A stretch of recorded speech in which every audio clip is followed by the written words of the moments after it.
Hello YouTube.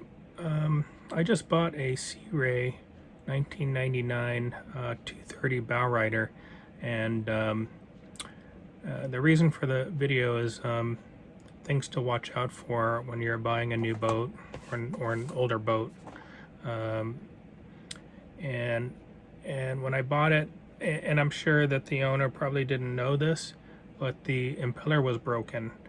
And the only way that I found out was I started watching some YouTube videos on prepping the boat to get it ready, and I was watching how water was coming out of the exhaust of some of the videos, and it wasn't really coming out of the exhaust on mine when I put the muff on to start the engine out of the lake.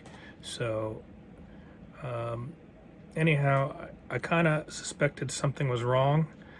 So this video is about how to change the impeller, and on a Mercruiser 5.7 Alpha One Gen 2 stern drive.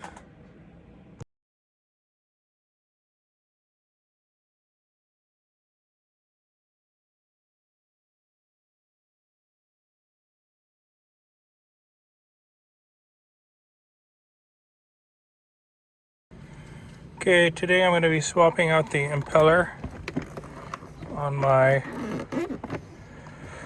1999 Sea-Ray 230 open bow boat. And basically what I'm going to be doing is I'm going to put the throttle up so that it can get into gear and then keep the propeller from moving around.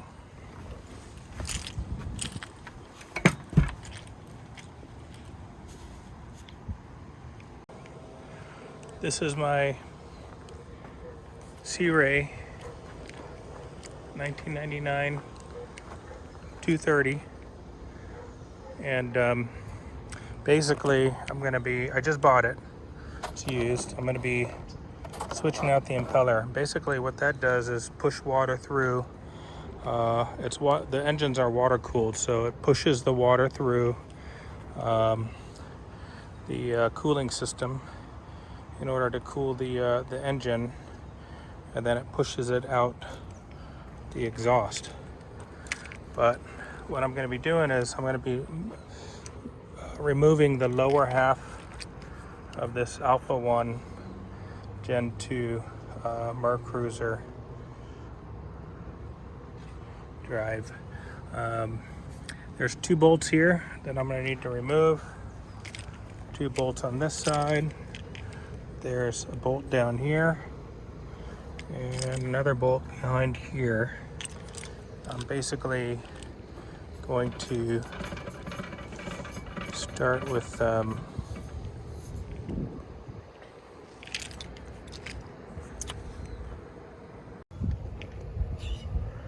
the first thing I'm going to do is I'm going to drain the gear oil, and right there's a little screw to let the gear oil out. I'm going to undo that, and I'm going to also undo this one that'll vent it. Keep track of your bolts here. The one on the bottom, it goes on the bottom, and the one on the top right there, that's on the top. There's actually quite a bit of gear oil flowing through here. It's slowing down. Once it slows down, I'm going to start undoing these bolts right there. 2 on this side, 2 on the other side, and then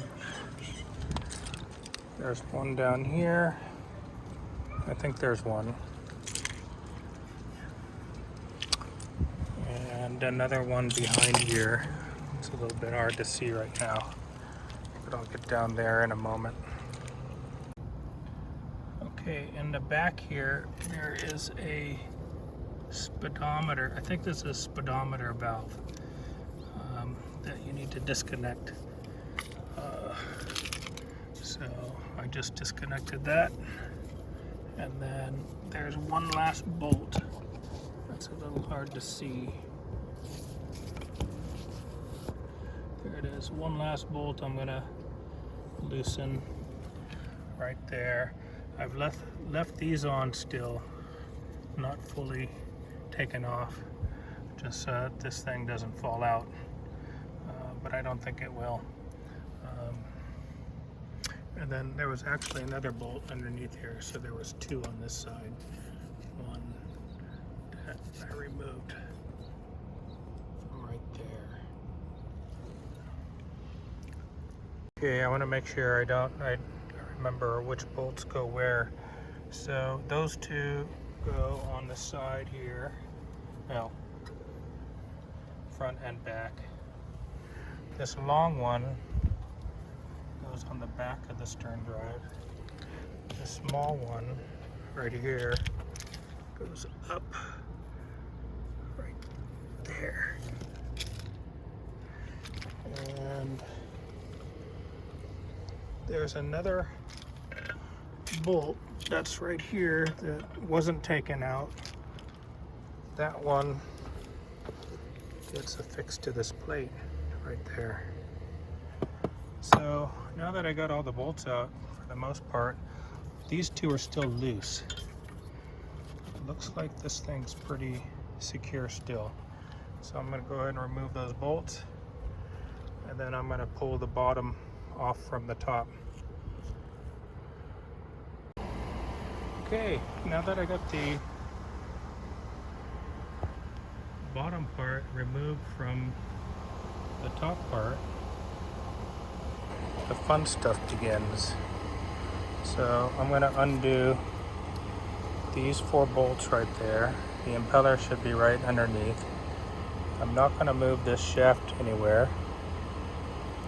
I want to keep everything exactly where it is so that I can, when I put it back, it should slide right in. I did have to wiggle it a bit to get it off, but there should be a tube that goes right there. I don't see that tube.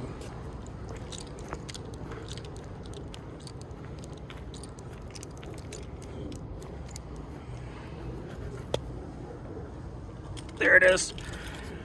There's the tube right there. So when I put everything back together, I'm going to make sure that tube gets back in there, and then that bottom part slides right in. So but the tube went.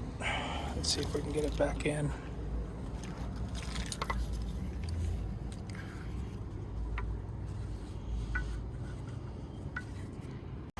All right, now that I got these 4 bolts off, I'm going to start taking this up, and I'm going to try to be as careful as I can. Yep, I knew it. We've got a broken impeller.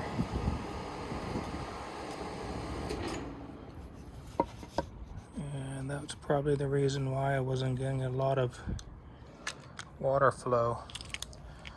But anyway, I'm glad I watched a lot of YouTube, and before I took the boat out. A broken impeller, that means that you're not going to get much water cooling, and it can get even a lot worse than that. But anyhow, I'm going to clean this off, and then I'm going to put the new impeller, and then there's some gaskets that need to get replaced too. So I'm pretty sure that's one. There might be another gasket right there. Or not necessarily a gasket, that's what are those called? Anyway, those are going to get replaced as well. Now that I got the impeller off, I also noticed that this was in the wrong place. So this actually goes on the side here, and it keeps the impeller in place so that when the impeller is rotating, it pushes the water through. But effectively it wasn't doing it because it was in the wrong place due to the impeller being broken. Anyway, it's a lot to learn.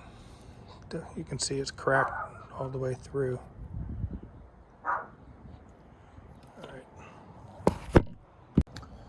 Okay, it's morning now, and I'm gonna get back to work on this. Right now, I replaced that O-ring right there, and pretty much that's it. There's a couple other O-rings.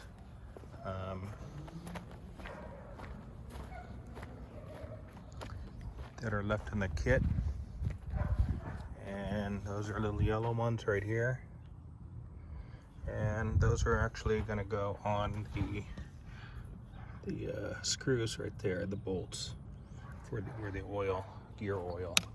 So that's there's a top one and there's a bottom one, and those are going to replace the O-rings on those bolts.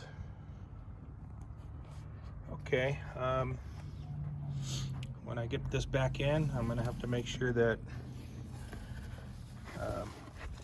everything lines up, and basically the shaft is going to go straight through here, and then where the water goes through the system is another plug right there. I did replace the O-rings on those, so hopefully it'll fit right in there and we'll be good to go.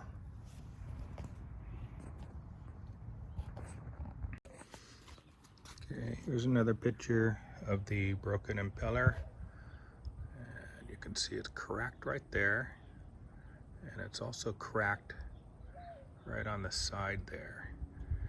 And when it was sitting on the shaft, the key was not in the right spot on the shaft. It was here, but the key was not sitting on the shaft correctly, and so what was happening is that thing was spinning, and it might have been turning a little bit, but it wasn't turning enough to effectively pump enough water through the system to cool it. So if I went boating, I probably would have started overheating. Okay, next I want to pump oil, gear oil, using this pump. Basically this end with the pump goes into this, and the other end I'm going to put where the hole is right there, and I'm going to pump gear oil into the unit until it actually comes out the top here. Should be just maybe a quart and a half probably, but we'll see. Okay, so that screwed in, and now I'm going to start pumping, and I'm going to be watching it to come out the top there. Okay. Success.